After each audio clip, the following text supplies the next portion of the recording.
Assalamualaikum warahmatullahi wabarakatuh. Apa kabar sahabat beriman? Selamat datang di jalan kembali. Semoga Allah Subhanahu wa Ta'ala selalu memberkahi kita semua dimanapun berada. Amin ya robbal alamin. Sholawat serta salam teruntuk Nabi Agung Muhammad Sallallahu Alaihi Wasallam yang selalu kita nanti syafaatnya. Sahabat beriman, manusia kalau meninggal dunia, dia akan meninggalkan semua hartanya. Tidak ada yang dibawanya, kecuali amal perbuatan selama hidup di dunia. Lantas, bagaimana kalau ada orang yang berani menemani manusia yang meninggal selama 40 hari? Hanya gara-gara ingin mendapatkan separuh harta si mayat. Bagaimana kisahnya? Simak terus video ini sampai akhir agar kita semua tidak salah faham. Inilah nekat menemani mayat dikubur untuk mendapatkan harta warisan versi jalan kembali. Namun sebelum lanjut, jangan lupa bantu kami untuk selalu menebarkan syiar kebaikan dengan tekan tombol like, komen, share, dan juga notifikasinya ya sahabat. Terima kasih. Al-Kisah, seorang konglomerat yang sangat kaya raya, menulis surat wasiat. Barang siapa yang mau menemaniku selama 40 hari di dalam kubur, setelah aku mati nanti, akan aku beri warisan separuh dari harta peninggalanku.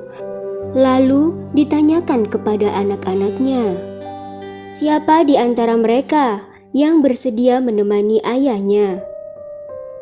Tapi anak-anaknya menjawab, mana mungkin kami sanggup menjaga ayah, karena pada saat itu ayah sudah menjadi mayat.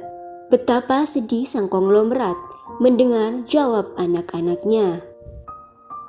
Keesokan harinya, dipanggillah semua adik-adiknya, dan beliau kembali bertanya, adik-adikku, sanggupkah di antara kalian menemaniku di dalam kubur selama 40 hari? Setelah aku mati nanti, aku akan memberi setengah dari hartaku. Jawab mereka, kamu sudah gila, mana mungkin ada orang yang mau menemani mayat di dalam kubur selama itu. Tidak ada satupun adik-adiknya yang mau menemani. Bertambah sedihlah konglomerat itu. Lalu dengan sedih konglomerat tadi memanggil ajudannya untuk mengumumkan penawaran istimewanya itu ke seantero negeri. Karena kesedihannya dan bertambah sakitnya, maka sang konglomerat akhirnya meninggal dunia. Dibangunlah kuburnya yang megah dengan segala peralatan laksana peristirahatan terakhir yang sangat mewah. Tepat saat jenazah mau dikuburkan, datanglah seorang tukang kayu menemui keluarga dari konglomerat itu.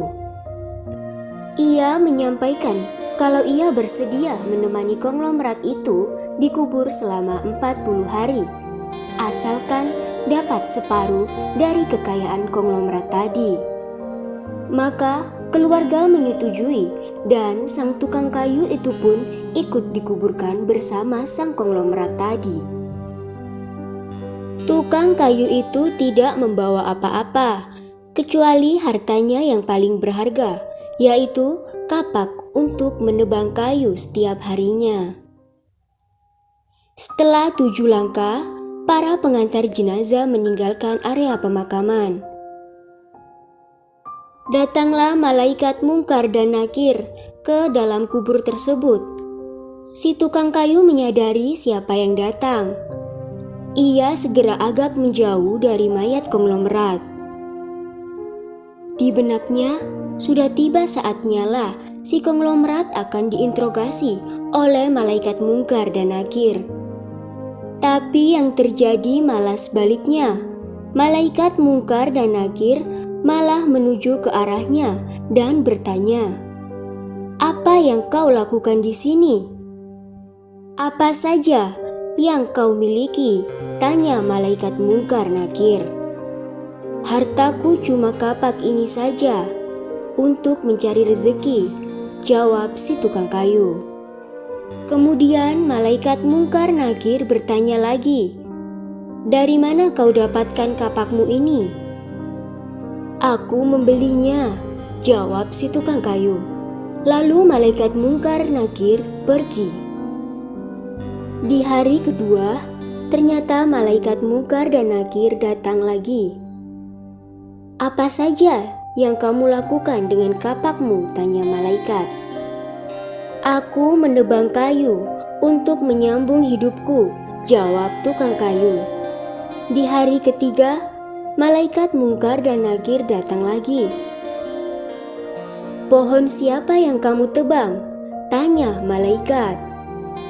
"Kayu itu tumbuh di hutan belantara, jadi tidak ada yang punya," jawab tukang kayu. "Kamu yakin?" tanya malaikat, lantas pergi meninggalkan tukang kayu. Datang lagi di hari keempat, bertanya lagi, "Adakah kau potong pohon-pohon tersebut dengan kapak ini sesuai ukurannya dan beratnya yang sama untuk dijual?" "Aku potong kira-kira saja, mana mungkin ukurannya bisa sama rata," tegas tukang kayu. Begitu terus yang dilakukan malaikat Mungkar dan Nakir. Datang dan pergi, sampai tak terasa sekarang 39 hari sudah. Dan yang ditanyakan masih berkisar dengan kapak tersebut. Di hari terakhir yang ke-40, datanglah Mungkar dan Nakir sekali lagi bertemu dengan tukang kayu tersebut. Mungkar dan Nakir berkata, "Hari ini kami akan kembali bertanya soal kapakmu ini." Belum sempat Mungkar dan Nakir melanjutkan pertanyaan, si tukang kayu tersebut segera melarikan diri ke atas dan membuka pintu kubur tersebut. Ternyata di luar sudah banyak orang yang menantikan kehadirannya untuk keluar dari kubur tersebut. Si tukang kayu dengan tergesa-gesa keluar dan lari meninggalkan mereka sambil berteriak, "Kalian ambil saja semua bagian harta warisan ini, karena aku sudah tidak menginginkannya lagi." Sesampainya di rumah, si tukang kayu berkata kepada istrinya, "Aku sudah tidak menginginkan separuh harta warisan dari mayat itu. Di dunia ini, harta yang kumiliki padahal cuma satu kapak ini, tapi malaikat Mungkar Nakir selama 40 hari yang mereka tanyakan dan persoalkan masih saja di seputar kapak ini. Bagaimana jadinya kalau hartaku begitu banyak? Entah berapa lama dan bagaimana aku menjawabnya?" Dari Ibnu Mas'ud radhiyallahu anhu dan Nabi Muhammad SAW, beliau bersabda, "Tidak akan bergerak tapak kaki anak Adam pada hari kiamat